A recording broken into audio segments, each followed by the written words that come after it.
Hone ngata aka Professor. Kia ora tātou te whānau. Ko hone ngata tōku ingoa. He mokopuna hau no Ngāti Porou. Ki te taha o tōku papa, ki te taha o tōku whaia. Ko tauranga mona te whenua. Kia ora whānau, my name is Hone Ngata.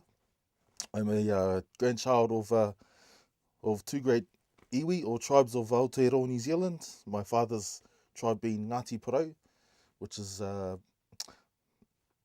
the east coast side of New Zealand, near Gisborne. And the tupuna, or the person who spawned that iwi, is Porourangi, hence the Ngāti Porou. It's also very important as it's where I take my DJ name from, Professor.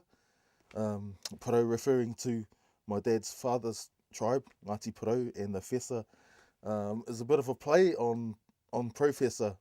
So the name Professor and Professor go together, but also relates to, if some of you have the $50 note from Aotearoa, is my great grand uncle on there, Tāpirana Ngata, Tāpirana Ngata, and his brother was Hone, and I descend from him.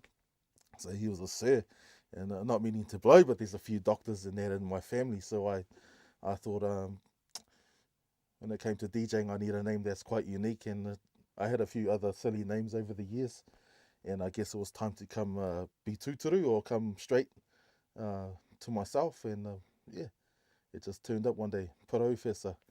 And since then I've been called Ngāti Professor, as in Nutty Professor, and which I didn't think about at the time, and it kind of suits as well, especially when you look at the generous proportions. I sort of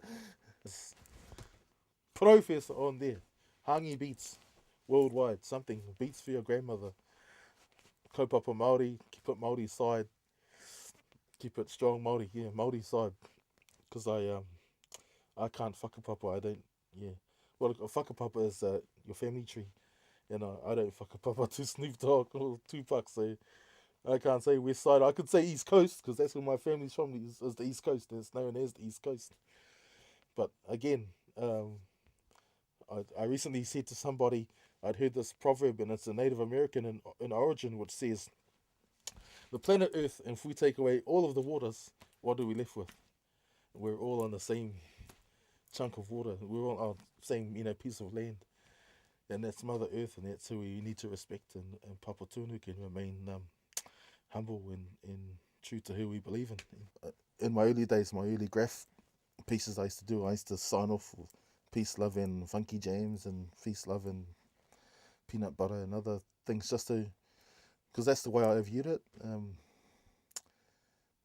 It was something happy. I took to that aspect of the music I was hearing at the time, and the early videos of Buffalo Girls, and just seeing everybody dancing and having fun. As an older person now who's trying to do something for our rangatahi, our young people in Aotearoa, especially my Māori cousins and youth, I'm big on trying to just, I guess not even hip hop related, but just raise self-esteem.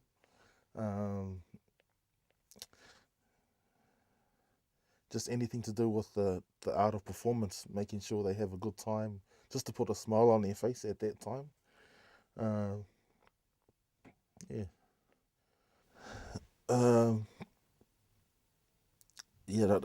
Like I say, again, coming back to my father's side, being on the east coast of New Zealand, proud Māori culture, raised by my grandparents who were fluent in their reo, speaking language all the time.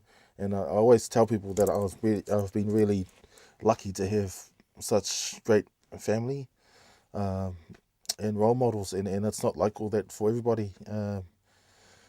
So I guess my path was kind of predetermined, the way I was going to, the way I've led my life at the moment. I have Māori cousins that speak te reo, and they're MCs, but they don't put Māori culture into their lyrics, and they swear and stuff like that, and that's kind of cool. But they wouldn't be on my album. Again, returning to Rotorua, my partner's land where she comes from, and most of the young children there go through kora kaupapa, kohanga reo, language learning nest, so they're fluent by the time they're 8 or 9, and they know who they are firstly, and I come up to Auckland here, living here now, and I see a lot of rangatahi that are rhyming, and that's really cool. But then I listen to the kōrero or the the lyrics of their songs, and that's when they tend to to imitate what we're seeing on TV, and our African brothers and our cousins in the Negro cousins in the States, and that's where they kind of lean towards that. But having said that, friends and I that are always performing, we always tell them, um, you know, those of us you see on TV, it's not all sex, drugs, and rock and roll. We go home. DJing is my life. It's my job. It's a 9 to 5 job. So I don't go out and drink while I'm DJing. I'm on the other side being the entertainer, and so I need to be 100% mentally focused, and I try to instill that into whoever I'm working with and performing to. Yeah, my heritage, my tikanga Māori is who I am, and I try to emulate that, and however way possible. There's hip hop here, and then there's DJ Porofest, and what I do is I mash those two together, and then classic example is the DJ battles. Everybody scratches, and we sample these words, fresh and and ooh yeah and whatever. Well, that's when I'd take like this record. This is Poie Pate Māori Club by signed by Dale Vainius just before he passed away. And I used this in my DJ battle, and I scratched the intro, which is a woman saying "he poi," which is the command for the woman to grab their poise. So I blatantly did that and stamped I stamped that. That became my trademark and has been for the last how many years. So and now it's filtered through to television, where I'm doing things on TV, and I'm scratching, our old traditional songs, which I used to ask permission for when our father was alive, and always make sure that I wasn't trampling or belittling an ancient chant for my people. Well, this pattern here is Mangopari. Oh yeah, this is Mangopari, which is a hammerhead shark, and it was known for strength. That's where the design comes from, the strength of a Mangopari.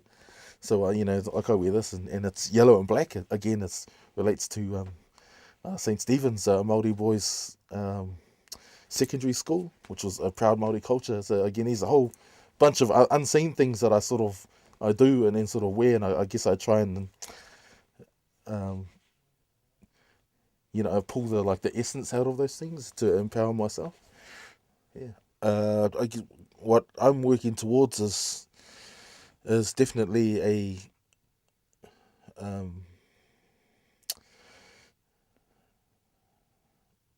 mass collision, uprising, more of an uprising of my own culture and into hip hop, giving myself 150% towards any person aspiring to be a hip hop artist, especially if they're Māori, and using our language within their material. And I see that happening slowly. We have my Samoan cousins and my Niuean cousins. They're on the top 10, and they've got hits out and they've got records out, and it won't be long until one of my own brothers and sisters have their vinyl that I can play that says Māori on here.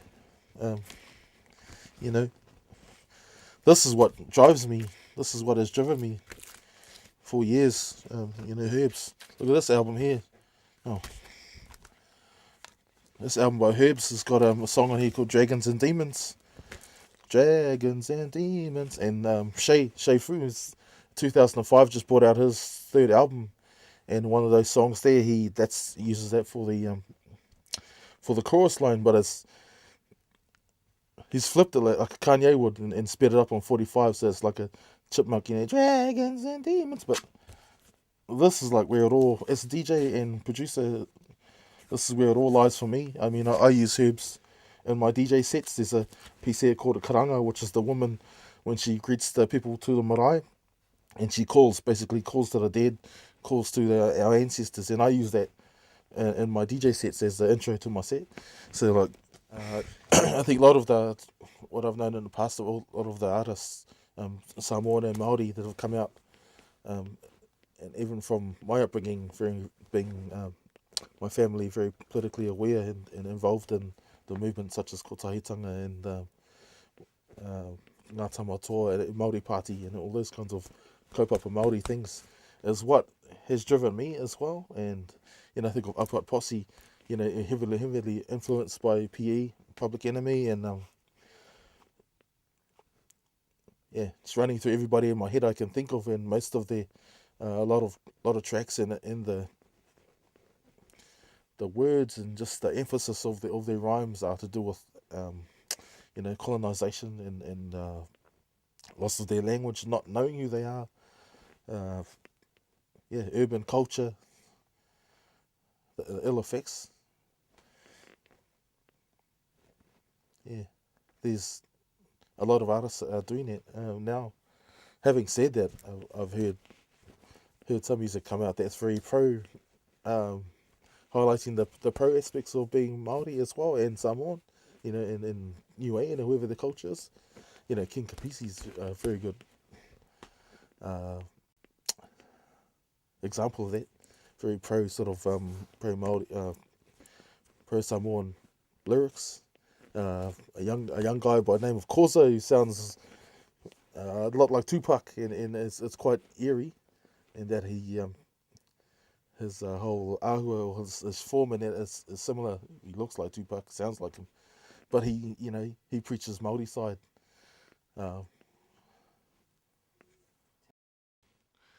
So hoi noa he kati mō konei he kati mō tēnei kōrero o tēnei wā, ngā mihi nui ki a koutou e mata ki taki ana i tēnei whakāturanga, ko hone ngata toku ingoa, ngā mihi ki a koutou. Kia ora.